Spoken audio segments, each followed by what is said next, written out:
तो नूरजहां मेरी फेवरेट है ये। नूरजहां का नाम सुना कभी? कौन थी? अरे वो नहीं रे, वो गीत गाती थी क्या? जहांगीर की पत्नी। आजादी के बाद हुई, आजादी के बाद। तो तुम्हारे साथ गंभीर लोचे हैं, तुम्हें कोई एक नाम रटवा दिया जाए तुम्हारे वही याद रहता है। आजादी के टाइम अपने भारत की बहुत बड़ी सिंगर थी नूरजहां। आजादी के बाद वो चली गई पाकिस्तान। यदि आजादी के बाद वो पाकिस्तान नहीं जाती तो आप लता मंगेशकर का नाम तक नहीं जानते। नूरजहां इतनी बड़ी गायिका थी। जब तक नूरजहां हिंदुस्तान में थी तब तक लता जी से गीत नहीं गवाते थे। लता जी की आवाज बहुत बच्ची जैसी आवाज है, आप सुनना कभी। लता जी की आवाज तीखी है, वो तीखी पिच वाली आवाज है। यूं तो लता जी के लिए ऐसे कहते गुड़िया जैसी आवाज है। तो वो यूं जो होना चाहिए एक आवाज के अंदर फील जो होना चाहिए वो लता जी की आवाज में नहीं आता। और नूरजहां की आवाज थोड़ी मर्दाना थी, तो आदमी शाम को नूरजहां वाली आवाज सुने तो ज्यादा यूं ढंग का फील होता था उसे। तो नूरजहां ज्यादा चला करती थी भारत में, और बड़ी सन की महिला थी। बाद जब पाकिस्तान बना तो पाकिस्तान चली गई। नॉर्मली ये होता है कि जो भी लोग गले का ज्यादा प्रयोग करते हैं वो कंठ का ध्यान रखते हैं। अरे मैं ठंडा पानी नहीं पीता, कोई दूसरी कोई ठंडी चीज तो अपने को लगता है आइसक्रीम खाने, नहीं यार क्लास लेनी है, गला नहीं खराब हो जाए। नूरजहां तो हर कोई सिंगर होते हैं वो भी ध्यान रखते हैं। नूरजहां हर गीत गाने से पहले बर्फ खाती, साबुत बर्फ, बर्फ लेके आइस लेके और मुंह में खाती। तो किसी ने पूछा मैडम बर्फ खाती हो इससे गला खराब नहीं हो? तो उसने कहा मेरा खुलता है, जहर जहर को मारता है। वैसे मेरा गला तभी ठीक होता है जब मैं ठंडी बर्फ खाती हूँ। बड़ी अजीब महिला थी कि एक बार पाकिस्तान में कोई बंदा उसके पास गया, कहा मैडम हमारे एक फंक्शन है उसमें गीत गाना, कितने रुपए लोगे? उसने कहा मेरे मैनेजर से पूछ ले जाके कितने रुपए लगेंगे। ठीक है मैनेजर से पूछ लेता हूँ। वो जान लगा तो वापस कितने लोग आएंगे कार्यक्रम में? तो मैडम बड़ा कार्यक्रम है 5-7 हजार लोग आएंगे। कि ठीक है पैसे तो मैनेजर जितना बताएगा उतना दे देना, थोड़े बहुत कम भी दे दे तो मेरे कोई फर्क नहीं पड़ता है, पर एक शर्त है मेरी, जो आगे आगे लोग बैठेंगे जहां तक मेरी नजरें पहुंचती है वो सारे हैंडसम होने चाहिए। एक भी भुंडी शकल का हो तो मेरे से गीत नहीं गाया जाए। मुझे कई बार लगता है कि यार ठीक रहा पहले मरमुरा गई, वरना अपने को तो कार्यक्रम नहीं देती हो। तो उठ के जाओ रे, तुम्हारी शक्लें अच्छी नहीं है, तुम याद देख ही नहीं सकते।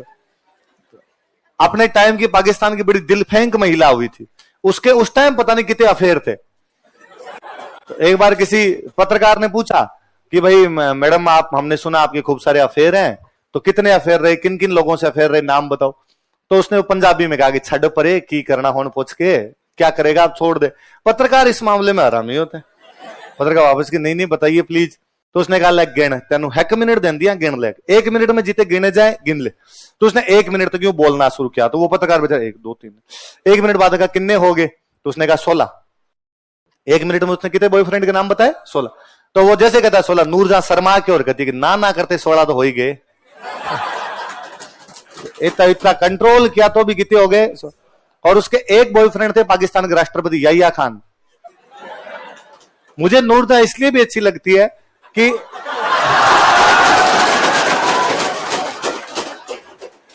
1971 वाला युद्ध है, 1971 में बांग्लादेश के अंदर हम लड़ रहे हैं, है ना। भारत पाकिस्तान के खिलाफ बांग्लादेश को आजाद करवाने के लिए लड़ रहा है, और पाकिस्तान की सेना को बेचारी को समझ नहीं आ रहा है भाई भारत के खिलाफ लड़े हैं, सरेंडर करें क्या नहीं करें। तो पाकिस्तान का इधर जो सेनापति था, जो कमांडर था, उसका नाम था नियाजी। क्या नाम था? जनरल नियाजी। तो जनरल नियाजी को कहा कि भाई क्या करना, आगे डिसीजन क्या लेना। तो जनरल नियाजी ने कहा राष्ट्रपति से पूछो, और राष्ट्रपति हुआ करते याहिया खान, और याहिया खान पहले खुद जनरल रह चुके थे, तो फौज का आदमी था। तो शाम को फोन करवाया उधर बांग्लादेश, ढाका से कराची फोन गया, इस्लामाबाद फोन करवाया उधर कि भाई पता करो, याहिया खान से पूछो कि भाई युद्ध जारी रखना है, सरेंडर करना है, क्या करना है। तो कहा साहब याहिया खान को डिस्टर्ब नहीं कर सकते। क्यों? तो अभी याहिया खान के पास मैडम आए हुए हैं। मैडम यही थी। तो पाकिस्तान वालों को निर्देश ही नहीं मिला, कोई निर्देश नहीं मिला, तो पाकिस्तान सरेंडर कर गया। तो नियाजी ने बाद में सरेंडर कर दिया था। तो नियाजी ने जब पाकिस्तान में सरेंडर कर दिया था, यहाँ पे भारत के साथ 93,000 फौजी सरेंडर कर गए। दुनिया के इतिहास में ऐसी कभी घटना नहीं हुई कि इतने सारे फौजी एक साथ सरेंडर कर जाएंगे। 93,000 पाकिस्तान के फौजियों ने हाथ जोड़े, हथियार डाउन किया और कहा काली गाय है, धूड़ खाई, आइंदा से नहीं खाएंगे, आजाद छोड़ो। 93,000 का सरेंडर करवाया था हमने। अपनी तरफ से साइन करवाने के लिए गए थे जगजीत सिंह अरोड़ा। कौन गए थे? जग्गी अरोड़ा साइन करवाने गए, उधर से नियाजी साइन करता है। तो नियाजी बाद में इतना अलोकप्रिय हुआ पाकिस्तान के अंदर कि लोगों ने, जो भी पाकिस्तान में नियाजी थे, उन्होंने नाम क्या कि नियाजी लगाना बंद कर दिया। पाकिस्तान में नियाजी मतलब गद्दार, कि नाम क्या कि नियाजी नहीं लगाना है। इमरान खान नियाजी है, इमरान खान। इसलिए पाकिस्तान में आप सारे नेताओं के नाम के आगे सरनेम देखते हो, इमरान खान के आगे सरनेम नहीं है। शाहबाज शरीफ, शरीफ सरनेम है। बेनजीर भुट्टो, भुट्टो सरनेम है। आसिफ अली जरदारी, जरदारी सरनेम है। इमरान खान का सरनेम क्या है? इमरान खान नियाजी है। इसलिए बेचारा इस डर से नहीं लगाता कि जैसे मैंने लिखा इमरान खान नियाजी, पाकिस्तान वाले कहेंगे गद्दार है। तो नियाजियों की जितनी बुरी हालत हो गई थी, तो नियाजियों की बुरी हालत भी इस चक्कर में होगी क्योंकि नियाजी ने सरेंडर किया था। नियाजी इस चक्कर में सरेंडर कर गया। याया खान से डायरेक्शन नहीं मिला। याया खान से क्यों नहीं मिला? कि मैडम आए हुए थे। तो मैडम कौन थी? नूरजहां। और वो हमेशा पाकिस्तान की सेना को कहता था कि वो अपने कमांडर्स को बुला के हमेशा कहता है याया खान कि यार तेरे से अच्छा तो मैं मैडम नूरी को यदि जनरल बना दूं तो अच्छी फौज संभाल लेगी। तो नूरी की थी बातें मान लिया करता था, पर बाद में युद्ध ही हार गए थे। एक पाकिस्तान का बैट्समैन था, मैं नाम भूल गया, उसका बाद में हाथ टूटा था, वो भी नूरजहां के चक्कर में टूटा था। वो एक बार घर पे था और अचानक दूसरा आ गया तो वो कूदा था पहली मंजिल से।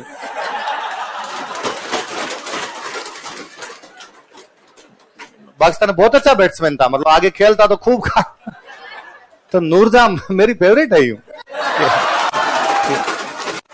पाकिस्तान वालों के कई कांड कर गई है महिला, अपने को फायदा हुआ भाई। अपनी जासूसी मान लो, आप ये मान लो कि वह भारत को फायदा पहुंचाने के लिए पाकिस्तान ने प्लांट की हुई थी। और मिस्त्री एक ऐसी प्रजाति है जिसको आप कितना भी समझा दो वो वही करता है जो उसको आता है ना। मतलब घरों में मैं देखता हूं, गांव में जब मकान बनाते हैं तो आजकल थोड़े बहुत लोगों के पास पैसे आगे नक्शे वक्शे बनवा के ले आते हैं, मैप आर्किटेक्ट से बनवा के ले। आर्किटेक्ट बताता है ये सीढ़ियां ऊपर से इधर से जाएगी, ये किचन इधर रखना है, ये रखना है, ये रखना है। फिर मिस्त्री को पूरा समझाते हैं कि देखिए सीढ़ियां इधर से जानी चाहिए। तब वो बैठा बैठा तब भी कहता है ना ना ना ना ना, इधर से नहीं जाती, सीढ़ियां बाहर से जाती है। अरे नहीं, हमारे अंदर से जानी चाहिए। और आर्किटेक्ट ने समझाया। और ये इतने फीट की रसोई होनी चाहिए, ये इसके पास में बाथरूम होना चाहिए। वापस कहता है अरे साहब रसोई के पास बाथरूम कौन करवाता है? ऐसे थोड़ी होता, साफ सफाई भी तो चीज होती है।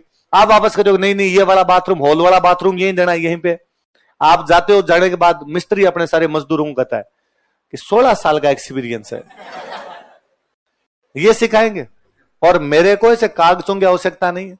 अभी तो तू गुणिया फेंक दूं तो सूत इधर नहीं जाए। उसके पास एक वो होता है नापने वाला, है ना, गुणिया गुणिया बोलते हैं, तो उसको फेंकता है। वो वह सीध करनी है तो नापता नहीं है, गुणिया फेंकता है। इधर से इधर नहीं जाने दूं अभी तक। और ये कल के छोरे मुझे आगे सिखाएंगे क्या करना है क्या नहीं करना है। ये मुसलमान राजाओं के साथ ये बड़ी दिक्कत हुई। मुसलमान राजा किसी अपने उसको मिस्त्री को बुलाते और मिस्त्री बुला कहते देख भाई साहब ये बनाना, ये बनाना, ये बनाना, और पूरा ऐसा होना चाहिए। उसने कहा साहब ठीक। फिर वो अपनी पंचायती थोड़ी बहुत कर ही जाता। दिल्ली में एक सुल्तान हुआ गयासुद्दीन तुगलक। कौन सुल्तान हुआ? उस गयासुद्दीन तुगलक का मकबरा है। गयासुद्दीन तुगलक ने कहा पूरा मुसलमान तरीके से बनना चाहिए, एक भी तुम्हारे वाला आ गया देख लेना। उसने साहब चिंता मत करो, एकदम वैसा बनाऊंगा। तो नीचे बनाई गई एक झील। ये झील में मकान बनाना भी इस समय की मुस्लिम विशेषता थी।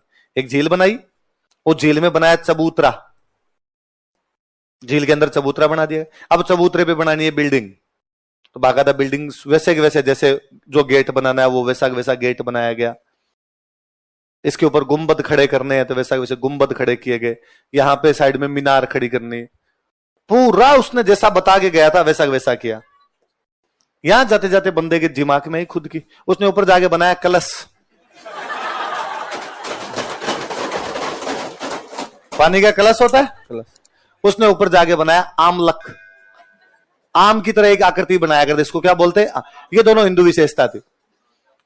अब हम पढ़ते हैं कि गयासुद्दीन तुगलक का मकबरा ऐसा मकबरा है जिसमें हिंदू और मुस्लिम दोनों विशेषताएं दिखाई देती है, क्योंकि उसके शीर्ष भाग पर कलश तथा आमलक बना दिए गए थे।